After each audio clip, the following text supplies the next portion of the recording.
Bonjour mesdames et messieurs et bienvenue dans ce journal. Aujourd'hui, mardi 16 juin, sera célébrée la journée de l'enfant africain. Cette célébration qui est à sa 25e édition est axée sur les efforts collectifs pour mettre fin au mariage des enfants en Afrique et la protection des enfants. Le message du gouvernement a été lu par le ministre de la Solidarité, de la Famille, de la Femme et de l'Enfant, Anne Désiré Ouloto. C'était au micro de Grace Kando. Institué en juillet 1990 par les chefs d'État et de gouvernement de l'Organisation de l'Unité africaine, aujourd'hui devenue Union africaine, la journée de l'enfant africain est célébrée depuis lors le 16 juin de chaque année. Il s'agit pour les États africains de marquer un temps de réflexion sur les conditions de vie des enfants et prendre des mesures appropriées pour le mieux-être de l'enfant. L'État, soucieux de bâtir le développement autour d'une communauté saine, vigoureuse et épanouie, a entrepris un certain nombre d'actions en direction des enfants, notamment la loi relative à l'interdiction du travail des enfants, la vulgarisation de la loi numéro 98-756 du 23 décembre 1998, réprimant le mariage précoce des jeunes filles, la vulgarisation de la stratégie nationale de lutte contre les violences basées sur le genre. Malgré ces efforts soutenus de l'État, beaucoup reste encore à faire. Le ministère de la Solidarité, de la Famille, de la Femme et de l'Enfant perçoit le phénomène des mariages précoces, des mariages forcés, que certaines pesanteurs culturelles rendent encore tenaces, comme un véritable défi à relever. Et c'est tous ensemble, avec vous, parents, que nous parviendrons à le relever. La ministre Anne Désiré Ouloto a également invité les parents à prendre la pleine mesure de leurs responsabilités en faisant de la protection de leurs enfants une préoccupation. Hier, lundi 15 juin, la Côte d'Ivoire a célébré à l'instar d'autres pays du monde la journée mondiale contre la faim. Plus de 2 millions de personnes sont concernées. Selon l'Organisation mondiale de la santé, la malnutrition tue près de 3 millions d'enfants de moins de 5 ans sur les 6 300 000 personnes qui meurent chaque année. La régulation de la communication audiovisuelle à l'ère du numérique et des nouveaux médias, c'est le thème de la 4e conférence des présidents du REFRAM, le réseau francophone des régulateurs des médias, qui a ouvert ses portes hier, lundi 15 juin, ici même à Abidjan. Organisé par la HACA, la Haute Autorité de la Communication Audiovisuelle, avec le soutien de l'OIF, l'Organisation internationale de la francophonie. Cette conférence vise à harmoniser les mécanismes de régulation à l'ère des TIC. Les ministres Bruno Koné-Nabagné et Afoussiata Bambalamine ont apporté le soutien du gouvernement. La rencontre prend fin ce mardi même. C'était en présence de notre reporter Issa Yeo. Depuis ce lundi, Abidjan accueille la 4e conférence des présidents du réseau francophone des régulateurs des médias REFRAM. Ce, après Marrakech en 2009, Bruxelles en 2011 et N'Djamena en 2013. Pendant 2 jours, au Golf Hotel, les présidents du REFRAM vont réfléchir sur les mécanismes de régulation à l'aide du numérique et des nouveaux médias. À 48 heures de la date butoir du passage de l'analogie au numérique, les responsables du secteur des régulations de l'espace francophone ne cachent pas leurs difficultés. La régulation n'est jamais facile parce qu'il y a toujours, chaque jour, des situations nouvelles. En ligne, on peut faire du n'importe quoi. Il faut protéger les enfants et les personnes vulnérables. Alors, nous allons vers des lendemains qui sont très difficiles avec le numérique. Justement, concernant ces difficultés, le président de la Haute Autorité de la Communication Audiovisuelle ACA estime que le REFRAM est une chance pour les régulateurs. Nous sommes à un tournant important. Dans le domaine qui est le nôtre, les avancées individuelles sont certes importantes, mais la vraie valeur ajoutée, celle qui est pérenne et profitable, ne provient que des réussites collectives. Aucune frontière n'est intangible en la matière et plus que jamais, l'interdépendance entre nos pays, la solidarité entre nos instances et au sein de nos réseaux sont une nécessité vitale. Le ministre Bruno Koné a rassuré l'opinion que la Côte d'Ivoire entamera le basculement au numérique conformément au délai prescrit. La ministre Afoussata Bamba Lamine a pour sa part indiqué que le gouvernement attend beaucoup de la rencontre d'Abidjan. Nous nous sommes fixés le pari d'entamer le basculement vers le numérique dès cette année, très probablement avant la fin de ce mois de juin, en même temps que nos voisins ou en même temps que la plupart des pays africains. La Côte d'Ivoire, sous l'impulsion du président de la République, son Excellence M. Alassane Ouattara, a bon espoir qu'au terme de vos assises, des propositions pertinentes seront faites aux gouvernants en vue d'harmoniser les instruments techniques et juridiques des instances de régulation des médias en général et de l'audiovisuel en particulier des 28 pays membres du REFRAM. À ce jour, la présidence du réseau est assurée par le Tchadien Mokhtar Mawa Dahaba. À partir de ce mardi, il reviendra au président de la ACA, Ibrahim Sissavané, de prendre les rênes du REFRAM pour 2 ans. Le reportage de Issa Yeo, commenté pour vous par Parkassoro Okone. Le Premier ministre Daniel Kablan-Duncan a ouvert hier matin, ici même à Abidjan, le grand oral de l'ITB, l'Institut technique de banque. 107 candidats en provenance de plusieurs pays de la sous-région devront passer devant un jury de renom pour valider leurs expertises et formations bancaires. Ouverture hier lundi à Abidjan de la 2e édition du Forum international de la finance en Afrique, le FIFAS, par la ministre chargée de l'économie et des finances, Kaba Nialé. Ce forum africain dédié à la finance va durer 3 jours pour permettre à l'Afrique de développer son propre mode de financement et de crédit. On en parle avec Jean-Jacques Kwame. En Afrique, les PME et PMI peinent à trouver des financements pour propulser leurs activités. Le taux de bancarisation est dérisoire en Afrique subsaharienne. Ce taux est en dessous de 15% et les banques sont de plus en plus réticentes à accorder du crédit aux particuliers. Tous ces facteurs portent un frein à l'économie africaine. Une économie africaine qui stagne. À cette 2e édition du Forum international de la finance en Afrique subsaharienne, FIFAS, les experts venus d'une vingtaine de pays d'Afrique, d'Europe et d'Amérique vont tenter de mettre en place un système financier propre à l'Afrique et adapté aux besoins des entreprises privées africaines. Cette vision est partagée par la ministre chargée de l'économie et des finances, Kaba Nialé. Elle a donné un aperçu de ce modèle financier africain. La création d'un modèle financier panafricain doit contribuer à l'amélioration de la qualité du tissu économique et jouer un rôle important dans l'expansion du secteur privé, moteur de la croissance économique inclusive et durable. À côté de ce modèle financier africain, il est également question pour le financement des PME-PMI, en plus des banques, d'avoir recours au financement alternatif. Explication.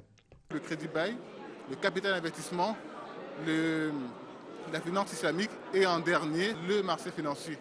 Ici à la BRVM, nous avons eu il y a quelques mois la création d'un compartiment dédié spécifique pour les PME. Il s'agira justement de voir dans quelle mesure ce compartiment peut être dynamisé de telle sorte que les PME qui puissent y être cotées acquérir une certaine notoriété. Une dizaine de panels est au programme de cette 2e édition du FIFAS, dont la première édition a été consacrée en 2014 au Cameroun à la surliquidité bancaire. Le syndicat libre des travailleurs du Bureau national d'études techniques et de développement a organisé récemment dans les locaux du BNET une conférence sur les principes de fonctionnement de la Caisse nationale de prévoyance sociale, la CNPS. Cette conférence avait pour but d'améliorer les conditions de vie des agents du BNET à la retraite.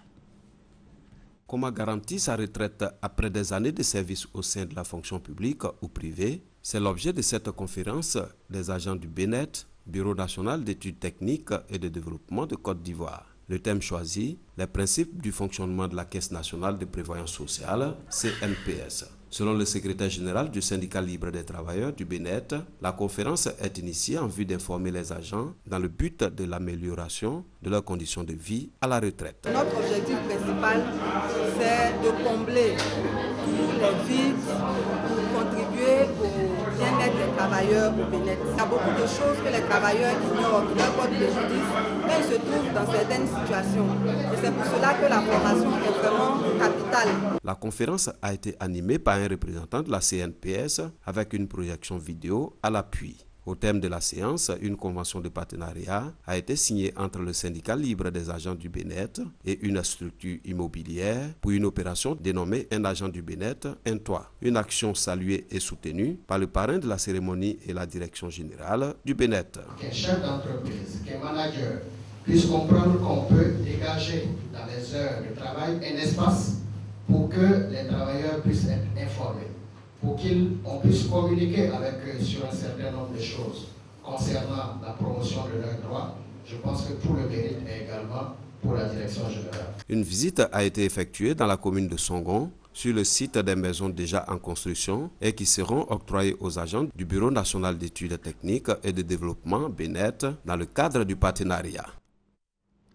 Le commentaire a été signé Doigt des lasers. L'excision ne se pratique plus à Kanaolo, village de la sous-préfecture de Niakamaradougou. C'est le constat fait par nos reporters. C'est une campagne de sensibilisation des cadres du village qui a abouti à la fin de cette pratique d'un autre âge. On en parle maintenant. Kanaolo, village de la sous-préfecture de Niakamaradougou. Aujourd'hui, l'excision est abandonnée dans cette localité pour le bonheur des petites filles. Elle a fait pour vous, mais elle ne peut pas les compter, elle ne connaît pas le nom. Je suis contente parce qu'on ne fait plus l'excision dans mon village. La forêt sacrée, autrefois théâtre de cette pratique, est en partie détruite pour faire place à une école primaire de 3 classes destinée à l'instruction des petites filles de ce village. Pour la rentrée prochaine, Kanaolo a quitté l'obscurité pour accéder à la lumière, passage utile. Chacun dans sa petite famille essaierait de faire une sensibilisation aussi pour que tout ça s'arrête. Ça fait plus de 10 ans, aujourd'hui nous sommes heureux, notre combat a abouti. Les cadres qui ambitionnent de bâtir un village moderne et modèle ont par l'entremise de leur association réalisé plusieurs infrastructures communautaires de base. Âpre a été la lutte et ce n'était pas gagné d'avance, la tradition ayant la peau dure. La société coopérative agricole de Louiri Sofosi dans le département de Sassandra a tenu récemment sa première assemblée générale ordinaire. Occasion pour le comité de gestion de faire le point aux producteurs après 1 an d'existence. Au cours de cette assemblée générale ordinaire, une prime à la qualité d'un montant de 25 millions de francs CFA a été distribuée aux producteurs de cette coopérative. On en parle avec Honorine Agnégori. Spécialisée dans la commercialisation du café et du cacao, une coopérative agricole de Sassandra a tenu récemment sa première assemblée générale ordinaire. Cette rencontre a été l'occasion pour Bouraïma Savadogo, le président du comité de gestion, et Kwasi Konan Vincent, le directeur de la coopérative, de dresser le bilan moral et financier après 1 an d'existence. Pour la campagne 2014, plus de 600 tonnes certifiées, ce qui lui a valu une prime à la qualité d'un montant de 25 500 000 francs CFA distribués à ses producteurs avec un excédent de 3 millions de francs CFA. Cette coopérative a reçu les félicitations des autorités compétentes pour ce résultat. Pour la campagne 2014, plus de 870 tonnes de fèves de cacao ont été collectées, dont plus de 637 tonnes certifiées. Une remise de sacs d'engrais aux meilleurs producteurs a mis fin à la cérémonie. Un mot de culture dans ce journal. Commençons à Korogo, dans la région du Poro, où d'après nos confrères de RTI Boaké, Maurice Kwakubandama, le ministre de la Culture et de la Francophonie, a visité les CLAC. Les détails maintenant. Ouverts en mars 1990, les centres de lecture et d'animation culturelle, CLAC, ont pour objectif de faciliter l'accès des populations ivoiriennes à la lecture et d'améliorer les résultats scolaires. Les 10 claques dans le nord du pays sont restées fermées pendant plus de 10 ans. Depuis 2013, avec un soutien technique et financier de l'Organisation internationale de la francophonie, OIF, les claques sont désormais fonctionnelles. Pour se rendre compte du fonctionnement effectif des claques, le ministre de la Culture et de la Francophonie a effectué une visite à Mbengue et à Dikodougou. Maurice Kouakou Bandama a exhorté les élèves à fréquenter les centres de lecture et d'animation culturelle pour améliorer leurs résultats scolaires. Pour lui, la clé de la réussite scolaire à 90% se retrouve dans les livres à travers la lecture. Il a annoncé l'ouverture de nouveaux claques dans le pays. Nous allons installer un deuxième réseau. Notre projet, c'est de faire en sorte que toutes les villes, toutes les communes de Côte d'Ivoire, tous les villages aient un centre d'animation culturelle et de lecture. Les porte-paroles des élèves et ceux des maires ont témoigné leur reconnaissance à l'OIF et à l'État de Côte d'Ivoire. Les bénéficiaires ont souhaité le renforcement des livres. Des conventions ont été signées entre le ministre et les mairies pour une cogestion collégiale des claques. Un claque comprend 2500 livres, des journaux, des revues locales et internationales, des jouets éducatifs, du matériel audiovisuel et plus de 50 jeux de société. Retour à Abidjan pour parler culture, toujours Africa Fashion Show ou la nuit des créateurs, 10e édition.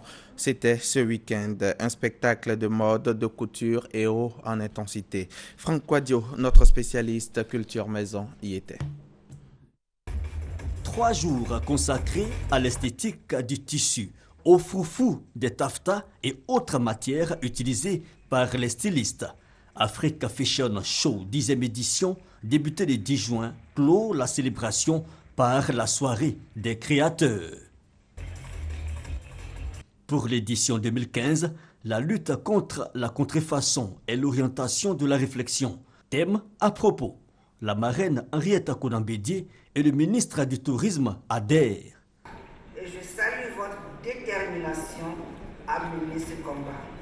Je suis sûr que dans cette salle, il n'y a pas d'usagers de contrefaçon. Agir contre la contrefaçon en poussant loin les barrières de l'ingéniosité.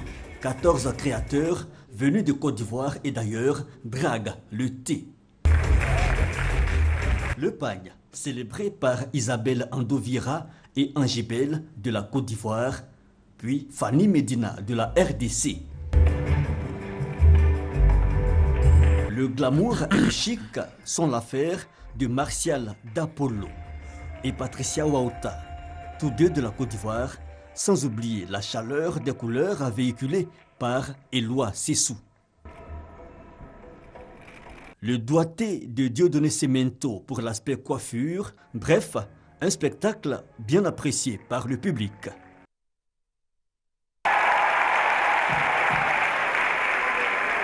Défilé, beauté, couleur, une seule phrase aux lèvres de la promotrice.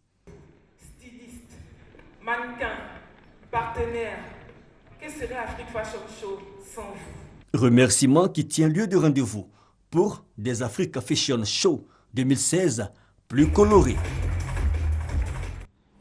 Et on sera ravis de vous retrouver, Franck Quadio, pour l'édition 2016. Sport, à présent, surclassé 0-10 par l'Allemagne lors de son premier match de la Coupe du Monde. L'équipe nationale féminine de Côte d'Ivoire s'est à nouveau inclinée dans la nuit du jeudi à vendredi face à la Thaïlande, 2-3. Les éléphants ont pourtant, avec Ange Nguessan, ouvert la marque dès la 4e minute. Mais la Thaïlande a su remonter et se relancer dans la course à la qualification. Nous allons terminer ce journal, mais avant, sachez que le 25e sommet des chefs d'État de l'Union africaine s'est terminé très tard hier lundi aux environs de minuit à l'issue d'un interminable huis clos.